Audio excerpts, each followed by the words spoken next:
ಪ್ರೀತಿಯ ಬಿ.ಕಾಮ್ ಎರಡನೇ ಸೆಮಿಸ್ಟರ್ ಎಲ್ಲ ವಿದ್ಯಾರ್ಥಿಗಳಿಗೆ ಮತ್ತೊಂದು ಕ್ಲಾಸ್ಗೆ ನಿಮಗೆಲ್ಲರಿಗೂ ಪ್ರೀತಿಯ ಸ್ವಾಗತ ಅಂತ ಹೇಳುತ್ತಾ, ಇವತ್ತಿನ ಒಂದು ಕ್ಲಾಸ್ನಲ್ಲಿ ನಾವು ಕನ್ನಡ ವಿಷಯದ ಕಂಟಿನ್ಯೂ ಪಾರ್ಟ್ ಅಧ್ಯಾಯ 9 ವಚನ ಸಾಹಿತ್ಯ ಸಂಸ್ಕೃತಿ ಎಸ್.ಎಂ. ಹಿರೇಮಠ ಅವರು ಬರೆದಿರ್ತಕ್ಕಂತಹ ಈ ಅಧ್ಯಾಯದ ಭಾಗ 1 ವಿಡಿಯೋಗೆ ನಿಮಗೆಲ್ಲರಿಗೂ ಪ್ರೀತಿಯ ಸ್ವಾಗತ ಅಂತ ಹೇಳುತ್ತಾ, ಇವತ್ತಿನ ಒಂದು ಕ್ಲಾಸ್ನಲ್ಲಿ ನಾವು ಈ ಅಧ್ಯಾಯ ಕವಿ ಪರಿಚಯ ಪ್ರಬಂಧ ಮಾದರಿಯ ಪ್ರಶ್ನೋತ್ತರಗಳನ್ನು ಇವತ್ತಿನ ಕ್ಲಾಸ್ನಲ್ಲಿ ಡಿಸ್ಕಷನ್ ಮಾಡೋಣ ಅಂತ ಹೇಳುತ್ತಾ ಇವತ್ತಿನ ಕ್ಲಾಸ್ನ ಸ್ಟಾರ್ಟ್ ಮಾಡೋಣ ಬನ್ನಿ.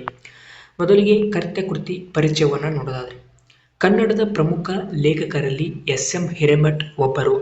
1956 ಜುಲೈ 22ರಂದು ಕಲಬುರಗಿ ಜಿಲ್ಲೆಯ ಆಳಂದ ತಾಲೂಕಿನ ನಿಂಬರ್ಗಿಯಲ್ಲಿ ಜನಿಸಿದ ಎಸ್.ಎಂ. ಹಿರೇಮಠ ಅವರ ತಂದೆ ಪುರಾಣರತ್ನ ಮಹಂತಸ್ವಾಮಿ, ತಾಯಿ ನೀಲಮ್ಮ. ಪ್ರಾಥಮಿಕ ಹಾಗೂ ಮಾಧ್ಯಮಿಕ ವ್ಯಾಸಂಗವನ್ನು ನಿಂಬರ್ಗಿಯಲ್ಲಿ ಪೂರೈಸಿದ ಹಿರೇಮಠ ಅವರು ಕಲಬುರಗಿ ಶ್ರೀ ಬಸವೇಶ್ವರ ಮಹಾವಿದ್ಯಾಲಯದಿಂದ BA ಪದವಿ ಪಡೆದರು. ಕಲಬುರಗಿಯ ಕರ್ನಾಟಕ ವಿಶ್ವವಿದ್ಯಾಲಯದಿಂದ ಸ್ನಾತಕೋತ್ತರ ಕೇಂದ್ರದಲ್ಲಿ ಚಿನ್ನದ ಪದಕದೊಂದಿಗೆ ಕನ್ನಡ MA ಪದವಿ ಪಡೆದ ಹಿರೇಮಠ ಅವರು ಶರಣ ಬಸವೇಶ್ವರರು ಹಾಗೂ ಅವರ ಪರಿಸರದ ಸಾಹಿತ್ಯ ಮಹಾಪ್ರಬಂಧಕ್ಕೆ PhD ಪದವಿ ಪಡೆದರು. ರಂಗಭೂಮಿಯಲ್ಲೂ ಆಸಕ್ತಿ ಹೊಂದಿದ್ದ ಇವರು ಬೆಂಗಳೂರಿನ ಆದರ್ಶ ಫಿಲಂ ಚಲಚಿತ್ರ ನಿರ್ದೇಶಕ ಅನುಭವವನ್ನು ಪಡೆದಿದ್ದಾರೆ. ಪದವಿ ಹಾಗೂ ಪದವಿ ಪೂರ್ವ ಕಾಲೇಜುಗಳಲ್ಲಿ ಕನ್ನಡ ಅಧ್ಯಾಪಕರಾಗಿ ಕಾರ್ಯನಿರ್ವಹಿಸಿದ ಇವರು 1995ರಲ್ಲಿ ಕಲಬುರಗಿ ವಿಶ್ವವಿದ್ಯಾಲಯದ ಕನ್ನಡ ವಿಭಾಗದಲ್ಲಿ ಅಧ್ಯಾಪಕರಾಗಿ ಕಾರ್ಯನಿರ್ವಹಿಸಿದರು.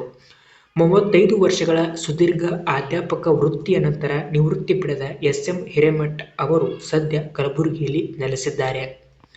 ಹಾಗಾದರೆ ಇವರ ಒಂದಿಷ್ಟು ಕೃತಿಗಳನ್ನು ನೋಡೋದಾದರೆ, ಶಬ್ದಮಣಿ ದರ್ಪಣಾಂತರಂಗ, ಕನ್ನಡ ಸಾಹಿತ್ಯ ಚರಿತ್ರೆಯ ಘಟ್ಟಗಳು, ಭಾರತೀಯ ಕಾವ್ಯತತ್ವ ವಿಮಾಂಸೆ ಅಂದರೆ ಒಳನೋಟಗಳು, ಛಂದಸ್ಸಾಗರ, ಪಾಶ್ಚಿಮಾತ್ಯ ಕಾವ್ಯತತ್ವ ಚಿಂತನೆ, ಶಬ್ದಮಣಿ ದರ್ಪಣ ಪರಾಮರ್ಶೆ, ಕೆಲವು ಸಮೂಹ ಮಾಧ್ಯಮಗಳು, ವಿಮರ್ಶಾ ಸಂಪುಟ, ಕಾವ್ಯಗಳಲ್ಲಿ ಮಹಾಕಾವ್ಯ ಸೌಂದರ್ಯ, ಜಾನಪದ ಕಾವ್ಯ ವಿಮಾಂಸೆ, ದಾರ್ಶನಿಕ ಕಾವ್ಯ ವಿಮಾಂಸೆ, ವೀರಶೈವ ದರ್ಶನ ಸಂಸ್ಕೃತಿ, ಆಧುನಿಕ ಕನ್ನಡ ಕಾವ್ಯ ವಿಮಾಂಸೆ ಇವು ಎಸ್.ಎಂ. ಹಿರೇಮಠ ಅವರ ಕೆಲ ಪ್ರಮುಖ ಕೃತಿಗಳು. ಇಷ್ಟು ಎಸ್.ಎಂ. ಹಿರೇಮಠ ಅವರ ಒಂದು ಪರಿಚಯವಾಗಿತ್ತು. ಇನ್ನು ಅವರ ಅಧ್ಯಾಯದ ಪ್ರಬಂಧ ಮಾದರಿಯ ಪ್ರಶ್ನೋತ್ತರಗಳನ್ನ ಪರೀಕ್ಷೆಯ ನಿಟ್ಟಿನಲ್ಲಿ ಡಿಸ್ಕಷನ್ ಮಾಡೋದಾದರೆ, ಪ್ರಬಂಧ ಮಾದರಿಯ ಪ್ರಶ್ನೋತ್ತರಗಳು. ಪ್ರಶ್ನೆ ನಂಬರ್ 1, ವಚನ ಸಾಹಿತ್ಯ ಸಂಸ್ಕೃತಿ ಲೇಖನದ ಸ್ವಾರಸ್ಯವನ್ನು ನಿರೂಪಿಸಿ. ಅಥವಾ ಪ್ರಶ್ನೆ ನಂಬರ್ 2, ಶಿವಶರಣರ ಅನುಭಾವ ಸಂಸ್ಕೃತಿ, ಕಾಯಕ ಸಂಸ್ಕೃತಿ ಹಾಗೂ ಇತ್ಯಾದಿ ಸಂಸ್ಕೃತಿಗಳ ಪಾರಮ್ಯ ಪ್ರಸ್ತುತ ಲೇಖನದಲ್ಲಿ ಹೇಗೆ ಅಭಿವ್ಯಕ್ತಗೊಂಡಿವೆ ವಿವೇಚಿಸಿ. ಈ ಎರಡೂ ಪ್ರಶ್ನೆಗಳಿಗೆ ಒಂದು ಸ್ವಾರಸ್ಯವಾದಂತಹ ಉತ್ತರವನ್ನು ನೋಡೋದಾದರೆ, ಉತ್ತರ ವಚನ ಸಾಹಿತ್ಯ ಸಂಸ್ಕೃತಿ ಎಸ್.ಎಂ. ಹಿರೇಮಠ ಅವರ ಒಂದು ಪ್ರಮುಖ ಲೇಖನ. ಹೆಸರೇ ಸೂಚಿಸುವಂತೆ ವಚನ ಸಾಹಿತ್ಯದಲ್ಲಿ ಪ್ರಸ್ತಾಪಿತವಾಗಿರುವ ಕಾಯಕದ ಸಂಸ್ಕೃತಿ, ಅನುಭಾವದ ಸಂಸ್ಕೃತಿ, ದಾಸೋಹ ಸಂಸ್ಕೃತಿ, ಅರ್ಚನದ ಸಂಸ್ಕೃತಿ, ಅರ್ಪಣದ ಸಂಸ್ಕೃತಿಗಳಂತಹ ಸಾಂಸ್ಕೃತಿಕ ಪ್ರಭೇದಗಳ ವಿವೇಚನೆ ಇದೆ. ಅನುಭವ ಸಂಸ್ಕೃತಿ, ಕಾಯಕ ಸಂಸ್ಕೃತಿ, ದಾಸೋಹ ಸಂಸ್ಕೃತಿಗಳಂತಹ ವಿವೇಚನೆ ಹಿನ್ನೆಲೆಯಲ್ಲಿ ಸಮಾನತೆ ಹಾಗೂ ಸಹಬಾಳ್ವೆಯ ಅಗತ್ಯವನ್ನು ಎತ್ತಿ ತರುವುದು ಈ ಲೇಖನದ ಮೂಲ ಆಶಯ ತಿರುಳು. ಒಟ್ಟಾರೆಯಾಗಿ ವಚನ ಸಾಹಿತ್ಯದಲ್ಲಿ ಪ್ರತಿಪಾದಿತವಾದ ವಿವಿಧ ಸಂಸ್ಕೃತಿಗಳ ವಿವೇಚನೆಯನ್ನ ಮಾಡುತ್ತಾ ಆ ವಿವೇಚನೆಯ ಹಿನ್ನೆಲೆಯಲ್ಲಿ ವಚನ ಸಾಹಿತ್ಯದ ಮುಖ್ಯ ಉದ್ದೇಶ ಸಮಾನತೆ ಹಾಗೂ ಸಹಬಾಳ್ವೆಯಾಗಿತ್ತು, ಇಡೀ ಲೋಕ ಕಲ್ಯಾಣವಾಗಿತ್ತು ಎಂಬುದನ್ನು ಈ ಲೇಖನ ತುಂಬಾ ಪರಿಣಾಮಕಾರಿಯಾಗಿ ಪ್ರತಿಪಾದಿಸಿ ತೋರಿದೆ. ವಿಶ್ವಕ್ಕೆ ಸಂದಾಯವಾದ ಕನ್ನಡ ನಾಡಿನ ಕಾಣಿಕೆ ಎಂದರೆ ವಚನ ಸಾಹಿತ್ಯ. ಕೇವಲ 50-60 ವರ್ಷಗಳ ಅಲ್ಪಾವಧಿಯಲ್ಲಿ ಬಹುಸಂಖ್ಯಾತ ಶಿವಶರಣರಾದ ವಚನಕಾರರು ಒಂದೇ ಆಶ್ರಯದ ನೆಲೆಯಲ್ಲಿ ಸಂಗಮಿಸಿದ್ದು ಜಗತ್ತಿನ ಇತಿಹಾಸದಲ್ಲೇ ಒಂದು ಅಪೂರ್ವವಾದ ಸಂಗತಿ. ವಿವಿಧ ಧರ್ಮ, ಜಾತಿ, ಮತಾದಿಗಳ ಮೇರೆಯನ್ನು ಮೀರಿ, ಅಧಿಕಾರ ಅಂತಸ್ತಾದಿಗಳನ್ನು ದಾಟಿ, ಬಡವ ಬಲ್ಲಿದರೆಂಬ ತಾರತಮ್ಯವನ್ನು ಮರೆತು, ಸ್ತ್ರೀ ಪುರುಷರೆಲ್ಲ ಆತ್ಮತತ್ವದ ಆಧಾರದ ಮೇಲೆ ಸಮಾನರಾಗಿ ನಿಂತು ವಿಶ್ವಮಾನವನನ್ನು ಕಟ್ಟುವಂತಹ ಬದುಕನ್ನು ಬಾಳಿದವರು ವಚನಕಾರರು. ತಾವು ಬಾಳಿದ ಬದುಕಿನ ಅಭಿವ್ಯಕ್ತಿಗೆ ಅವರು ವಚನ ರೂಪವೆಂದು ಕರೆದರು. 12ನೆಯ ಶತಮಾನದ ಅನುಭವ ಮಂಟಪಕ್ಕೆ ನೆಲೆಯಾಗಿದ್ದ ಕಲ್ಯಾಣ ಅದೆಷ್ಟು ಶರಣರಿಂದ ವಚನ ರಚನೆ ಮಾಡಿಸಿತೋ ಆ ಕಾಲ ಪುರುಷನೇ ಬಲ್ಲ. ಸದ್ಯ ನಮಗೀಗ 215 ಜನ ವಚನಕಾರರು ಮಾತ್ರ ಕಾಣುತ್ತಾರೆ. ಇವರಲ್ಲಿ 33 ಜನ ವಚನಕಾರ್ತಿಯರಿದ್ದದ್ದು ವಿಶೇಷ ಸಂಗತಿ. ಆದರೆ ಇನ್ನು ಅದೆಷ್ಟು ವಚನಕಾರರ ಹೆಸರುಗಳು, ಅವರ ವಚನಗಳು ಕಾಲಗರ್ಭದಲ್ಲಿ ಕಳೆದು ಹೋಗಿರುವ ಸಾಧ್ಯತೆ ಇದೆ. ವಚನ ವಾಗ್ನೇಯದಲ್ಲಿ ಗಣ ಅಥವಾ ಶರಣರನ್ನ ಸಂಬಂಧಿಸಿದ 770 ಎಂಬ ಸಂಖ್ಯೆಯ ಪ್ರಯೋಗ ಬರುವುದರಿಂದ ಸುಮಾರು 500ಕ್ಕೂ ಹೆಚ್ಚು ಜನ ವಚನಕಾರರು ವಚನ ರಚನೆ ಮಾಡಿರುವ ಸಂಭವವಿದೆ. ವಚನ ಸಾಹಿತ್ಯಕ್ಕಿಂತ ಅಪೂರ್ವ ಕನ್ನಡ ಸಾಹಿತ್ಯ ಪಂಡಿತರು ಹಾಗೂ ರಾಜ ಮಹಾರಾಜರ ಅಧೀನದಲ್ಲಿಯೇ ಬಂದಿಯಾಗಿತ್ತು. ಸರಸ್ವತಿ ಸಹಿತ ರಾಜನ ಆಸ್ಥಾನದ ಕೈಗೊಂಬೆಯಾಗಿದ್ದಳು. ಸಾಮಾಜಿಕವಾಗಿ ಶೂದ್ರರೆಂದು ಪರಿಗಣಿತರಾಗಿದ್ದವರಿಗೆ ಪಾಂಡಿತ್ಯ ಸಂಪಾದನೆಯೇ ಒಂದು ಮಹಾ ಅಪರಾಧವಾಗಿತ್ತು. ಹೀಗಿರುವಾಗ ಅವರು ಸಾಹಿತ್ಯವನ್ನ ಕೃಷಿ ಮಾಡುವುದಾಗಲಿ, ಬೇರೆ ಸಾಹಿತ್ಯ ಕೃತಿಗಳನ್ನು ಓದಿ ಅರ್ಥೈಸಿಕೊಳ್ಳುವುದಾಗಲಿ ಸಾಧ್ಯವೇ ಇರಲಿಲ್ಲ. ಒಂದು ವೇಳೆ ಅಂತಹ ಪ್ರಯತ್ನಗಳೇನಾದರೂ ನಡೆದಲ್ಲಿ ಪಂಡಿತರು, ವಿವಿಧ ಕಲೆಗಳಲ್ಲಿ ಪಂಡಿತರಾದವರು, ಕೇಳತಕ್ಕ ಕೃತಿಯನ್ನ ಕಂಡವರು ಕೇಳಲು ಅದೇನು ಗೋರವರ ದುಂಡಂಚಿಯೇ, ಬೀದಿ ಹೋಕರ ಬೀರನ ಕಥೆಯೇ ಎಂಬ ಮಧುರ ಕವಿಯ ಆಕ್ಷೇಪಣೆ ಅಥವಾ ಟೀಕೆಗೆ ಒಳಗಾಗಬೇಕಾಗಿತ್ತು. ಇಂತಹ ಸಾಹಿತ್ಯದ ಸಂದರ್ಭದಲ್ಲಿ ಬಸವಣ್ಣನವರು ಕನ್ನಡ ಭಾಷೆ ಹಾಗೂ ಸಾಹಿತ್ಯದ ಏನೆಲ್ಲ ಸೀಮಿತ ಕಟ್ಟುಪಾಡುಗಳನ್ನು ಮುರಿಯಲು ಯತ್ನಿಸಿ ಅರಮನೆ ಗುರುಮನೆಯಲ್ಲಿ ಬಂದಿಯಾಗಿದ್ದ ಸಾಹಿತ್ಯ ದೇವಿಯನ್ನ ಜನಸಾಮಾನ್ಯರ ಬಳಿಗೆ ತಂದು ಅವರ ಗುಡಿಸಲು ಗುತ್ತಲಗಳಲ್ಲಿ ನೆಲೆಸುವಂತೆ ಮಾಡುವುದರ ಮೂಲಕ ಅವರಿಗೂ ಅಭಿವ್ಯಕ್ತಿ ಸ್ವಾತಂತ್ರ್ಯವನ್ನ ದೊರಕಿಸಿಕೊಟ್ಟವರು. ಅವರ ಸಮಕಾಲೀನವರಾದ ಸಮಾನ ಧರ್ಮಿಗಳೆಲ್ಲರೂ ಅದಕ್ಕೆ ಬೆಂಬಲವಿತ್ತರು. ಆ ಬೆಂಬಲದಿಂದಾಗಿ ಬಸವಣ್ಣನವರು ಸರಳ ಹಾಗೂ ಸುಂದರವಾದ ಸರ್ವರಿಗೂ ತಿಳಿಯಬಲ್ಲ ಸಾಹಿತ್ಯದ ಘೋಷಣೆ ಮಾಡಿದರು. ಒಟ್ಟಾರೆ ಶಿವಶರಣರ ವಚನ ಚಳವಳಿ ಅಂದಿನ ಕಾಲ ಪ್ರವಾಹದ ವಿರುದ್ಧವೇ ಹೊರಟಿತ್ತು. ಬಹು ಸಂಖ್ಯಾತರಲ್ಲಿ ಬಲಿಷ್ಠರ ಬಲಕ್ಕೆ ಹೆದರಿ ಹೋಗಿದ್ದರು. ಅವರು ನುಡಿದದ್ದೇ ಸತ್ಯವಾಗಿತ್ತು, ನಡೆದದ್ದೇ ಧರ್ಮವಾಗಿತ್ತು, ಸಾಮಾಜಿಕ ವ್ಯವಸ್ಥೆಯಾಗಿತ್ತು. ಅಂತಹ ಸಂದರ್ಭದಲ್ಲಿ ಶಿವಶರಣರ ಆದರಕ್ಕೆ ಕಹಿಯಾದ, ಉದರಕ್ಕೆ ಹಿತವಾದ ಮಾತುಗಳನ್ನು ಜನತೆ ಎಷ್ಟರ ಮಟ್ಟಿಗೆ ಕೇಳಲು ಸಿದ್ಧರಾದದ್ದೆಂಬುದೇ ಸಂಶಯದ ಮಾತು. ಆದರೆ ಶಿವಶರಣರು ಮಾತ್ರ ತಮ್ಮ ಛಲ ಬಿಡಲಿಲ್ಲ. ಎಲ್ಲಿಯವರೆಗೆ ಈ ಸಮಾಜ ಮನುಷ್ಯನನ್ನಾಗಿ ಕಾಣುವುದಿಲ್ಲವೋ ಅಲ್ಲಿಯವರೆಗೆ ಜನಕ್ಕೆ ತಿಳುವಳಿಕೆ ನೀಡುತ್ತಲೇ ಇರಬೇಕೆಂಬುದು ಅವರ ದೃಢ ನಿಲುವಾಗಿತ್ತು. ಶಿವಶರಣರು ವಚನ ಸಾಹಿತ್ಯವನ್ನ ಜೀನ ಸಮೂಹದ ಮಧ್ಯಕ್ಕೆ ಕೊಂಡೊಯ್ದರು. ತಾವು ಮನುಕುಲದ ಉದ್ಧಾರ ಮಾಡಲು ಬಂದ ಮಹಾನುಭಾವರೆಂದು ಭಾವನೆ ಶಿವಶರಣರಲ್ಲಿ ಲವಲೇಶವೂ ಇರಲಿಲ್ಲ. ಬಸವಣ್ಣನವರ ವಿನಯ ಉಳಿದೆಲ್ಲ ಶರಣರ ಸಾತ್ವಿಕ ನಡವಳಿಕೆಯಾಗಿದ್ದಿತ್ತು. ಶಿವಶರಣರ ವಚನ ಸಾಹಿತ್ಯ ತೀರ್ಥ ಜಗದ ಕಲ್ಮಶವನ್ನ ತೊಳೆಯುವ ಕಾರ್ಯ ಮಾಡಿತು, ಇಂದಿಗೂ ಮಾಡುತ್ತಲಿದೆ. ಅದರಲ್ಲಿ ಶಿವಾನುಭವಿಗಳ ಶಿವನುಡಿ ನಡೆಗಳೆರಡೂ ಸಂಗತಗೊಂಡಿವೆ. ಅಂತಹ ಸಾಮರಸ್ಯದ ಸಾಧನೆಗೆ ಅವರು ಕಂಕಣ ಬದ್ಧರೇ ಆಗಿದ್ದರು. ವಚನಕಾರ ವಚನ ಸಾಹಿತ್ಯ ಜನರನ್ನ ಬದುಕಿಸುವ, ಅವರ ಬದುಕನ್ನ ಮೇಲೆತ್ತುವ ಮಹತ್ವದ ಉದ್ದೇಶವನ್ನ ಹೊಂದಿದ್ದಿತ್ತು. ವಚನಕಾರರು ವಚನಗಳನ್ನ ಕೇವಲ ಸಾಹಿತ್ಯಕ್ಕಾಗಿ ಬರೆಯಲಿಲ್ಲ, ವಿಶ್ವ ಜೀವನದ ಉದ್ಧಾರಕ್ಕಾಗಿ ಬರೆದವೆಂಬುದು ಸ್ಪಷ್ಟ. ಅಂತೆಯೇ ವಚನ ಸಾಹಿತ್ಯಕ್ಕೆ ಇಂದಿಗೂ ಎಂದಿಗೂ ಮಹತ್ವವಿದೆ, ಅದರ ಪ್ರಸ್ತುತತೆ ಕಂಡುಬರುತ್ತದೆ. ಶಿವಶರಣರು ವಿಶ್ವದ ಬದುಕಿಗಾಗಿ ಅರ್ಚನದ ಸಂಸ್ಕೃತಿ, ಅರ್ಪಣದ ಸಂಸ್ಕೃತಿ, ಅನುಭಾವದ ಸಂಸ್ಕೃತಿ, ಕಾಯಕದ ಸಂಸ್ಕೃತಿಗಳಂತಹ ಸಾಂಸ್ಕೃತಿಕ ಪ್ರಭೇದಗಳನ್ನು ಇರಿಸಿದ್ದಾರೆ.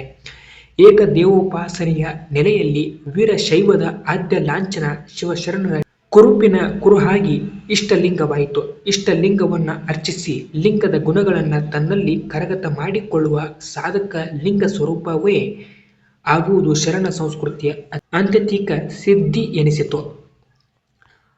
ಅರ್ಪಣದ ಸಂಸ್ಕೃತಿಯನ್ನ ನಾವು ಇನ್ನೊಂದು ಅರ್ಥದಲ್ಲಿ ದಾಸೋಹ ಸಂಸ್ಕೃತಿ ಎಂದು ಇರಿಸಿಕೊಳ್ಳಬಹುದು. ದಾಸೋಹ ಕ್ರಿಯೆಯಲ್ಲಿ ಸರ್ವಾರ್ಪಣವಿದೆ. ಅಕ್ಕ ಮಹಾದೇವಿ ದಾಸೋಹ ಸಂಸ್ಕೃತಿ ಇಲ್ಲದವರನ್ನ ಬವಿ ಎಂದು ಹೀಗಳೆದಿದ್ದಾಳೆ. ದಾಸೋಹದ ನಂತರ ಬರುವುದು ಅನುಭಾವ. ಶಿವಶರಣರು ಸತ್ಸಂಗ ಮಾಡುವುದಕ್ಕಾಗಿಯೇ ಅನುಭಾವದ ಮಂಟಪವೆಂದು ಧಾರ್ಮಿಕ ಸಂಸತ್ತನ್ನು ರೂಪಿಸಿಕೊಂಡರು. ವಿಶ್ವದ ಸಂಘಟನಾ ಸಂಸ್ಥೆಗಳ ಪರಂಪರೆಯಲ್ಲಿ ಅನುಭಾವ ಮಂಟಪಕ್ಕೆ ವಿಶೇಷ ಸ್ಥಾನವಿದೆ. ಶಿವಶರಣರೆಲ್ಲರೂ ಅನುಭಾವದ ಹಂಬಲವುಳ್ಳವರೇ ಆಗಿದ್ದರು. ಆತ್ಮಜ್ಞಾನವೇ ಅನುಭಾವದ ಮೂಲ ನಿಕಾಯ. ಶಿವಾನುಭವಿಗಳು ಏನೆಲ್ಲ ಕಾರ್ಯ ಸಾಧನೆಗಳನ್ನು ಮಾಡಿದರೂ ಅವೆಲ್ಲ ಆತ್ಮ ಸಾಕ್ಷಾತ್ಕಾರಕ್ಕೆ ಪೂರಕವಾಗಿ ಇರುವಂತೆ ನೋಡಿಕೊಂಡರು. ಅನ್ಯರಿಗೂ ಅದನ್ನೇ ಕಲಿಸಿದರು. ಅನುಭಾವ ಮಂಟಪದಲ್ಲಿ ಸಕಲರಿಗೂ ಸಮಾನ ಸ್ಥಾನಮಾನ ದೊರಕಿತು. ಆಧ್ಯಾತ್ಮದ ಸ್ವಾತಂತ್ರ್ಯ, ಅಭಿವ್ಯಕ್ತಿ ಸ್ವಾತಂತ್ರ್ಯಗಳು ವಿಶ್ವದಲ್ಲಿ ಕೀಳಾನುಕೀಳನೆಂಬ ವ್ಯಕ್ತಿಗೆ ದೊರಕಿದ್ದು ಎಲ್ಲಿಯಾದರೂ ಸಿಕ್ಕುವಂತಿದ್ದರೆ ಅದು ಶಿವಶರಣರ ಅನುಭವ ಮಂಟಪದಲ್ಲಿ. ಶಿವಶರಣರೆಲ್ಲರೂ ಕಾಯಕ ಪರಿಮಿಗಳಾಗಿದ್ದರೂ ಪ್ರತಿಯೊಬ್ಬರಿಗೂ ಪ್ರಾಮಾಣಿಕತೆಯಿಂದ ಕೂಡಿದ ಒಂದೊಂದು ಸತ್ಯ ಶುದ್ಧ ಕಾಯಕವಿದ್ದಿತು. ವಚನಕಾರರ ಕಾಯಕ ತತ್ವವೆಂಬುದು ವಿಶ್ವದ ಶ್ರಮ ಸಂಸ್ಕೃತಿಗೆ ನೀಡಿದ ಬಹುದೊಡ್ಡ ಕೊಡುಗೆ. ಜೀವನಕ್ಕಾಗಲಿ ದಾಸೋಹಕ್ಕಾಗಲಿ ಸಮರ್ಪಿತವಾಗಬೇಕಾದದ್ದು ಕಾಯಕದಿಂದ ಬಂದದ್ದಾಗಿರಬೇಕೆಂಬುದು ಶಿವಶರಣರ ಕಟ್ಟ ನಿಯಮವಾಗಿತ್ತು. ಶರಣ ಐದಕ್ಕಿ ಮಾರಯ್ಯ ಹೀಗೆ ಕಟ್ಟಪ್ಪನೆ ವಿಧಿಸುತ್ತಾನೆ. ಕಾಯಕದಲ್ಲಿ ನಿರತನಾದಡೆ ಗುರು ದರ್ಶನವಾದರೂ ಮರೆಯಬೇಕು, ಲಿಂಗ ಪೂಜೆಯಾದರೂ ಮರೆಯಬೇಕು, ಜಂಗಮ ಮುಂದೆ ನಿಂತಿದ್ದಳು ಹಂಗು ಹರಿಯಬೇಕು. ಕಾಯಕವೇ ಕೈಲಾಸವಾದ ಕಾರಣ ಅಮರೇಶ್ವರ ಲಿಂಗವಾಯಿತಾದರೂ ಕಾಯಕದೊಳಗೆ. ನೂಲಿಯ ಚಂದಯ್ಯ ಇನ್ನೊಂದು ರೀತಿಯಲ್ಲಿ ಕಾಯಕದ ಕಟ್ಟಳೆಗೆ ಹೀಗೆ ವಿಧಿಸುತ್ತಾನೆ. ಸತ್ಯ ಶುದ್ಧ ಕಾಯಕದಿಂದ ಬಂದ ದ್ರವ್ಯದಲ್ಲಿ ಚಿತ್ತವಿಚ್ಛಂದವಾಗದಿರಬೇಕು. ನೇಮದ ಕೂಲಿಯ ಬಿಟ್ಟು ಹೇಮದಾಸಿಗೆ ದ್ರವ್ಯದ ಹಿಡಿದೆಡೆ ತಾ ಮಾಡುವ ಸೇವೆ ನಷ್ಟವಯ್ಯ. ನಿನ್ನಾಸೆಯ ವೇಷದ ಪಾಶಕ್ಕೆ ನೀನೇ ಹೋಗು, ನನಗೆ ನಮ್ಮ ಜಂಗಮದ ಪ್ರಸಾದವಾಂಗೆ ಚಂದೇಶ್ವರ ಲಿಂಗಕ್ಕೆ ಪ್ರಾಣವಯ್ಯ. ಸಂಸ್ಕೃತಿ ಎಂಬುದು ಬಹಿರಂಗದ ಆವರಣವಲ್ಲ, ಅದು ಅಂತರಂಗದ ಸದ್ಗುಣ ಸಂಪತ್ತು. ಅದರಿಂದ ಅದು ನಮ್ಮ ನಡೆ ವಿಚಾರಾದಿಗಳಿಗೆಲ್ಲ ಸಂಬಂಧಪಡುತ್ತದೆ. ಅರ್ಚನೆ, ನುಡಿ, ಆಚಾರ, ಅರ್ಪಣ, ಅನುಭವ, ಕಾಯಕಾದಿ ಆಚರಣೆಗಳು ಒಂದೆಡೆಯಲ್ಲಿ ಸಾಂಸ್ಕೃತಿಕ ಪರಿಧಿಯನ್ನು ವಿಸ್ತರಿಸುವಂತೆ ಇನ್ನೊಂದೆಡೆಯಲ್ಲಿ ಅವು ಎಲ್ಲ ಒಳ್ಳೆಯ ಮೌಲ್ಯಗಳಿಂದ ಕೂಡಿದ ಆಕರಗಳಾಗಿ ನಿಂತುಕೊಂಡು ಸಾಧಕನಿಗೆ ಅಂತರಂಗದ ಸಂಸ್ಕಾರ ನೀಡುತ್ತವೆ. ಬಸವಣ್ಣನವರು ಹೇಳುವ ಈ ನಿಯಮಗಳನ್ನು ಸಂಸ್ಕೃತಿಯ ವಿಸ್ತರಣೆಗೆ ಹೊಂದಿಸಿಕೊಳ್ಳಲೇಬೇಕಾಗುತ್ತದೆ. ಕಲಬೇಡ, ಕೊಲಬೇಡ, ಹುಸಿಯ ನುಡಿಯಲು ಬೇಡ, ಮುನಿಯಬೇಡ, ಅನ್ಯರಿಗೆ ಅಸಹ್ಯ ಪಡಬೇಡ, ತನ್ನ ಬಣ್ಣಿಸಬೇಡ, ಇದರ ಹಳಿಯಲು ಬೇಡ. ಇದೇ ಅಂತರಂಗ ಶುದ್ಧಿ, ಇದೇ ಬಹಿರಂಗ ಶುದ್ಧಿ, ಇದೇ ನಮ್ಮ ಕೂಡಲ ಸಂಗಮ ದೇವರ ನೊಲಿಸುವ ಪರಿ. ಈ ವಚನದಲ್ಲಿ ನಾಗರಿಕತೆಯ ಸೌಂದರ್ಯವೂ ಉಂಟು, ಸಂಸ್ಕೃತಿಯ ಶಿವತತ್ವವೂ ಉಂಟು. ಶಿವಶರಣರು ನಮಗೆ ಕೆಲವು ಶಿಲೆಗಳನ್ನು ಕೊಟ್ಟರು. ಆ ಶೀಲ ಸಮುಚ್ಚಯವೆಲ್ಲವೂ ಸಂಸ್ಕೃತಿಯ ಬೆಳಗ್ಗೆ ಆಗಿವೆ. ಅಕ್ಕ ಮಹಾದೇವಿ ಹೇಳುವ ಶೀಲದ ನಿರ್ವಹಣೆ ಸಂಸ್ಕೃತಿಯು ವ್ಯಾಖ್ಯಾನವೇ ಆಗಿದೆ. ಶೀಲವೆಂಬಿರಯ್ಯ, ಶೀಲದ ನೆಲೆಯ ಬಲ್ಲೆಡೆ ಹೇಳಿರೋ, ಅರಿಯದಿದ್ದಡೆ ಕೇಳಿರೋ. ಕಾಮ ಒಂದನೆಯ ಭವಿ, ಕ್ರೋಧ ಎರಡನೆಯ ಭವಿ, ಲೋಭ ಮೂರನೆಯ ಭವಿ, ಮೋಹ ನಾಲ್ಕನೆಯ ಭವಿ, ಮದ ಐದನೆಯ ಭವಿ, ಮತ್ಸರ ಆರನೆಯ ಭವಿ, ಆಮಿಷ ಏಳನೆಯ ಭವಿ. ಇಂತಹ ಭವಿಗಳನ್ನು ದೂರೀಕರಿಸುವುದೇ ಸುಸಂಸ್ಕೃತಿಯ ಆಚರಣೆಯಾಗಿದೆ. ಶಿವಶರಣರ ಈ ಮಾತುಗಳ ಅನುಸಂಧಾನದಿಂದ ನಮ್ಮಲ್ಲಿಯ ಮೋಸ, ವಂಚನೆ, ಕಪಟತನ, ಕುಬುದ್ಧಿ, ಕುತಂತ್ರ, ಪರಾವಲಂಬಿತನ, ಪರರ ಸ್ವತ್ತನ್ನು ಅಪಹರಿಸುವುದು, ದುರಾಶೆ ಇತ್ಯಾದಿ ಅವಗುಣಗಳೆಲ್ಲ ಕಾಲಿಗೆ ಬುದ್ಧಿ ಹೇಳುತ್ತವೆ. ಶಿವಶರಣರು ತಮ್ಮ ವಚನ ಸಾಹಿತ್ಯದಿಂದ ಲೋಕಕ್ಕೆ ಉಡಗಲಿಸಿದರು, ಬದುಕುವುದನ್ನು ಕಲಿಸಿದರು, ಮನುಷ್ಯನಾಗುವುದನ್ನು ಕಲಿಸಿದರು, ಮಹಾ ಮನುಷ್ಯನಾಗುವ ಕಲೆಯ ರಹಸ್ಯವನ್ನು ಅರುಹಿದರು. ದೇವ ಮನುಷ್ಯನಾಗಿ ದೇವರೇ ಆಗುವ ಸಾಹಿತ್ಯ ಸಂಸ್ಕೃತಿ ವಿಶ್ವಕ್ಕೆ ದಾರೆ ಎರೆದಿದ್ದಾರೆ. ಇಂದು ನಿಜಕ್ಕೂ ವಿಶ್ವಕ್ಕೆ ಸುಖ, ಶಾಂತಿ, ನೆಮ್ಮದಿಗಳು ಬೇಕಾದಲ್ಲಿ ಅದು ವಚನ ಸಾಹಿತ್ಯದ ಸಾಂಸ್ಕೃತಿಕ ಸಂದೇಶದತ್ತ ನೋಡುವುದು ಅತ್ಯಂತ ಅನಿವಾರ್ಯವಾಗಿದೆ ಎಂಬುದು ಇಷ್ಟು ಈ ಅಧ್ಯಾಯದ ಪ್ರಬಂಧ ಮಾದರಿಯ ಪ್ರಶ್ನೋತ್ತರಗಳಿಗೆ ಸ್ವಾರಸ್ಯವಾದಂತಹ ಉತ್ತರವಾಗಿತ್ತು ಅಂತ ಹೇಳುತ್ತಾ ಮತ್ತೆ ಇದರ ಮುಂದುವರೆದ ಭಾಗದಲ್ಲಿ ಇದರ ಮುಂದುವರೆದ ಅಧ್ಯಾಯವನ್ನು ಮುಂದಿನ ಕ್ಲಾಸ್ನಲ್ಲಿ ಡಿಸ್ಕಷನ್ ಮಾಡೋಣ. ಅಲ್ಲಿವರೆಗೂ ಎಲ್ಲರಿಗೂ ನಮಸ್ಕಾರ. ಜೈ ಹಿಂದ್, ಜೈ ಕರ್ನಾಟಕ ಮಾತೆ.